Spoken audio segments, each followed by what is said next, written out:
Hello दोस्तों, स्वागत है आप सभी का फैक्ट्स विद अमित पाठक में। यूपी की कुछ खास खबरें हैं जो आपके साथ शेयर करेंगे। सबसे पहले तो आप जान लीजिए कि फ्री राशन योजना को लेकर एक नई जानकारी सामने आई है। अगस्त के पहले चरण का राशन अभी तक नहीं मिला, आखिर कब मिलेगा ये हम आपको बताएंगे। वहीं पर पेंशनरों को बड़ी राहत मिली है। आपको बता दें सरकार ने नया फैसला लिया है और इसी अक्टूबर के पहले सप्ताह में आपको बता दें तो पेंशन योजना का पैसा मिलेगा। इसके साथ ही ट्रेन टाइम चेंज हुआ है, इसके बारे में भी आपको पता होना चाहिए। इसी अक्टूबर महीने में 140 ट्रेनों का जो समय है वो चेंज हुआ है। यूपी वेदर अपडेट में आपको बता दें तो अक्टूबर में एक बार फिर से बारिश का अनुमान है। जिस प्रकार से सितंबर में बारिश हुई थी उसी प्रकार से अक्टूबर में भी बारिश होगी। वहीं पर कफ सिरप को लेकर भी एक नई जानकारी है, यानी जो खांसी की दवा होती है उसको लेकर भी एक नई जानकारी दी गई है। पीएम किसान योजना में आपको कब पैसा मिलेगा 12वीं किस्त का, इसके लिए एक ताजा अपडेट सामने आया है। वहीं पर दोस्तों यूपी बोर्ड की परीक्षा 10वीं 12वीं को लेकर ओएमआर सीट का क्या बड़ा फैसला लिया गया है ये भी जानेंगे। तो हमारे साथ आप बने रहिए इसी प्रकार से। चलिए शुरू करते हैं। दोस्तों बात कर ले फ्री राशन योजना की, तो जी हां आपको बता दें अक्टूबर महीना शुरू हो चुका है, लेकिन अभी तक योगी सरकार के अगस्त के पहले चरण का राशन नहीं मिला। हालांकि आपको बता दें अगस्त का अभी किसी भी चरण का राशन नहीं मिला। अगस्त में एक बार सीएम योगी वाला तो दूसरा चरण का पीएम मोदी वाला राशन मिलना है, लेकिन अभी तक ये राशन योजना का लाभ नहीं मिल पाया। अगस्त के पहले चरण का राशन अक्टूबर में इसी 6 तारीख से शुरू होने की पूरी संभावना जताई गई है। कोटेदार से बात करने पर यह बात पता चली है। अभी तक राशन कोटे की दुकानों पर नहीं पहुंच पाया था, इस वजह से देरी हुई है। हालांकि 6 अक्टूबर से यह राशन वितरण जो अगस्त के पहले चरण का है वो मिलना शुरू होगा, लेकिन ये पैसे का ही मिलेगा। योगी सरकार ने फ्री नहीं किया है और इसमें चना तेल नमक इस बार नहीं मिलेगा। और इसके साथ ही आपको बता दें तो गेहूं चावल राशन कार्ड धारकों को दिया जाएगा। इसी 6 अक्टूबर से अगस्त के पहले चरण का राशन मिलेगा। दोस्तों यहाँ आपको बता दें योगी सरकार ने 80 साल से अधिक उम्र वाले पेंशनरों को दी है राहत। अब आधार कार्ड से दी जाएगी तस्दीक। दरअसल योगी आदित्यनाथ सरकार ने 80 साल से अधिक उम्र के पेंशनरों को बड़ी राहत देते हुए उनकी उम्र की तस्दीक के लिए आधार कार्ड को मान्य कर दिया है। वर्ष 2009 के शासन आदेश में संशोधन संबंधी आदेश जारी हो गया है। यूपी की योगी आदित्यनाथ सरकार 80 वर्ष से अधिक उम्र के पारिवारिक पेंशनरों को बड़ी राहत दी है। उनकी जन्म तिथि निर्धारण या पुष्टि के लिए अब आधार कार्ड को भी मान्यता दे दी गई है। इसके लिए पहले वर्ष 2009 में जारी शासन आदेश में हाई स्कूल प्रमाण पत्र, ड्राइविंग लाइसेंस, पैन कार्ड, निर्वाचन पहचान पत्र में अंकित जन्म तिथि को मान्यता दी गई थी, लेकिन अब आधार कार्ड को भी मान्यता दी जाएगी। वही पेंशन कार्ड धारकों के लिए बता दें चाहे वो दिव्यांग हो या वृद्धा हो, इसी अक्टूबर महीने में पैसा आने की उम्मीद है। तो वृद्धा पेंशन को लेकर भी एक बड़ी जानकारी सामने आई है। 28,560 बुजुर्गों की रोकी गई है वृद्धा पेंशन। अंबेडकर नगर की ये बात है। ऐसे ही उत्तर प्रदेश के तमाम ऐसे जिले हैं जहां पर वृद्धों की जो पेंशन है वो रोक दी गई है। इसका कारण ई-केवाईसी था जो उन्होंने नहीं कराया और 30 सितंबर इसकी लास्ट डेट थी। तो ई-केवाईसी ना कराने के कारण बुजुर्गों की रोकी गई है पेंशन। और यही कारण है कि अंबेडकर नगर में वृद्धावस्था पेंशन पा रहे करीब 28,000 लोगों के खाते में ई-केवाईसी नहीं कराई गई। इस कारण से पैसा नहीं भेजा गया। आपको बता दें बढ़ी हुई पेंशन इसी अक्टूबर के पहले सप्ताह तक भेजी जाएगी। जिन किसी ने भी ई-केवाईसी करा लिया है तो उन्हें अक्टूबर के पहले या दूसरे सप्ताह तक पूरा पैसा मिलेगा और जो पुराना पैसा भी बाकी है वो भी इसी अक्टूबर महीने में दिया जाएगा। बढ़ी हुई पेंशन 1500 रुपए के रूप में मिलेगी।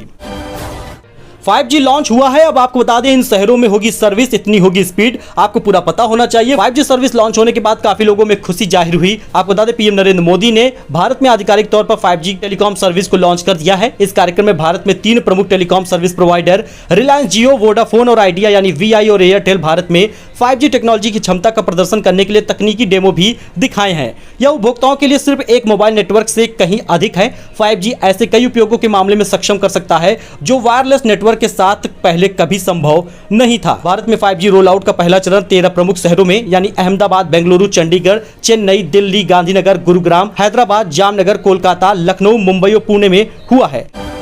तो दोस्तों आज 2 अक्टूबर है। क्या आज पीएम किसान योजना की 12वीं किस्त आएगी 2000 रुपए? बहुत सारे लोग यही कमेंट कर रहे हैं। दरअसल आपको बता दें मीडिया रिपोर्ट में एक बड़ी बात सामने आई है कि आज 2 अक्टूबर के दिन पीएम मोदी 2000 रुपए की किस्त दे सकते हैं। दरअसल दोस्तों आपको बता दें पीएम मोदी हमेशा किसी न किसी बड़े उपलक्ष्य पर ही पीएम किसान योजना की किस्त जो है वो देते हैं। इससे पहले उन्होंने 1 जनवरी यानी नए साल के दिन भी पैसा ट्रांसफर किया था पीएम किसान वाला। यही कारण है कि मीडिया रिपोर्ट इस बार भी पुष्टि कर रहा है कि 2 अक्टूबर यानी आज 12वीं किस्त का पैसा 2000 रुपए किसान योजना का सभी किसान के लाभार्थियों को मिलेगा। यानी अगर 11वीं किस्त नहीं मिली तो कुल मिलाकर 4000 रुपए मिल जाएगा। यानी गांधी जयंती यानी 2 अक्टूबर आज के दिन पीएम नरेंद्र मोदी किसानों के खाते में पैसे डाल दें। हालांकि इस संबंध में भी सरकार की ओर से कोई आधिकारिक बयान सामने नहीं आया। फिलहाल जो मीडिया रिपोर्ट में जानकारी थी मैंने उसको आपके साथ साझा किया है। आपका क्या मानना है कमेंट जरूर करें।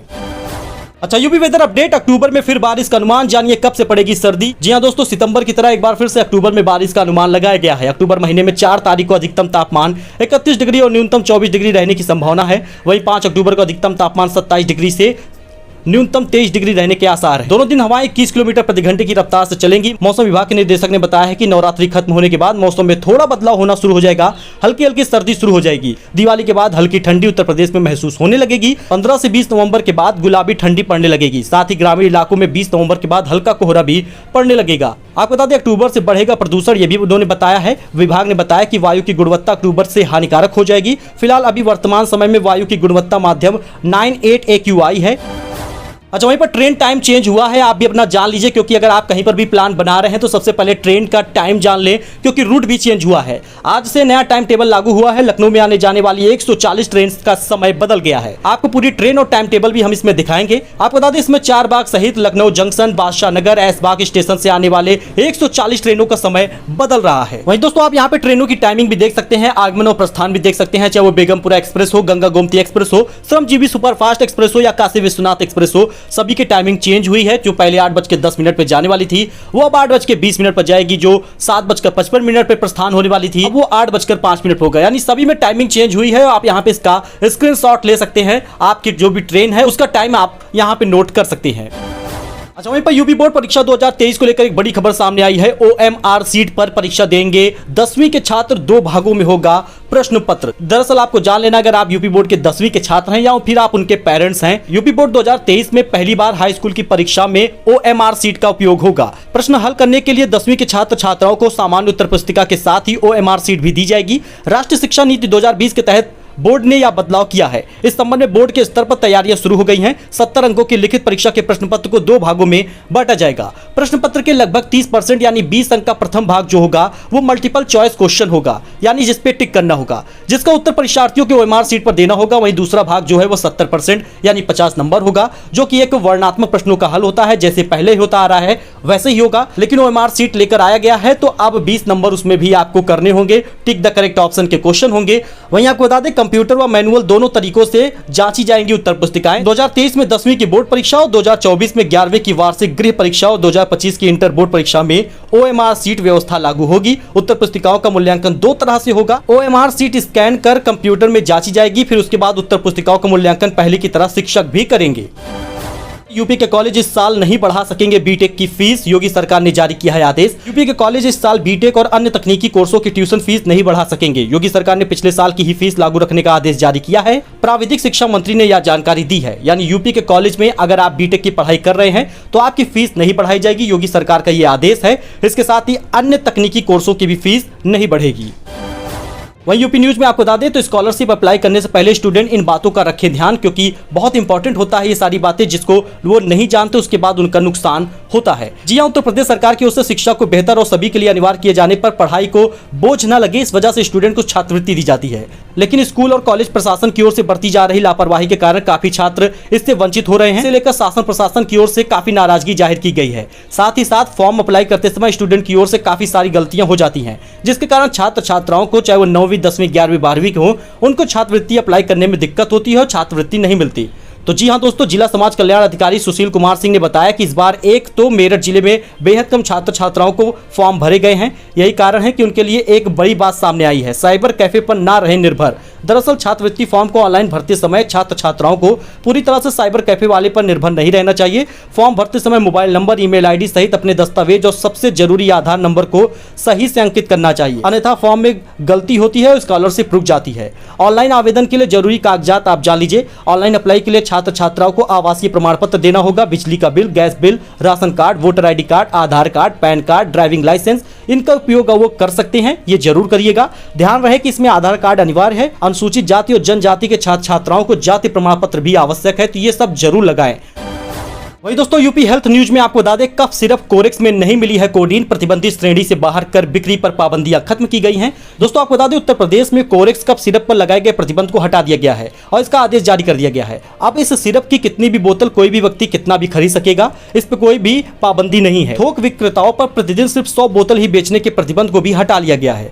दरअसल कफ सिरप कोरेक्स में कोडीन नहीं पाया गया है। ऐसे में उत्तर प्रदेश में कफ सिरप की बिक्री पर लगे पाबंदी को हटाया गया है। दरअसल अब इसे नार्कोटिक्स औषधि की श्रेणी में ना मानते हुए इसकी बिक्री पर लगाई गई पाबंदियां हटा दी गई हैं। दरअसल इसमें सबसे पहले लोग कह रहे थे कि इसको पीने से लोग नशा करते हैं, इस वजह से ये सारी पाबंदियां लगाई गई थी, लेकिन ऐसा इसमें कोडीन नहीं पाया गया, इस वजह से अब कोई भी पाबंदी नहीं है। तो दोस्तों फिलहाल के लिए इतना ही। ऐसी जानकारी, ऐसी अपडेट के लिए आप हमारे साथ जुड़े रहें, चैनल को सब्सक्राइब करें। मिलते अगले वीडियो में नई जानकारी के साथ। धन्यवाद।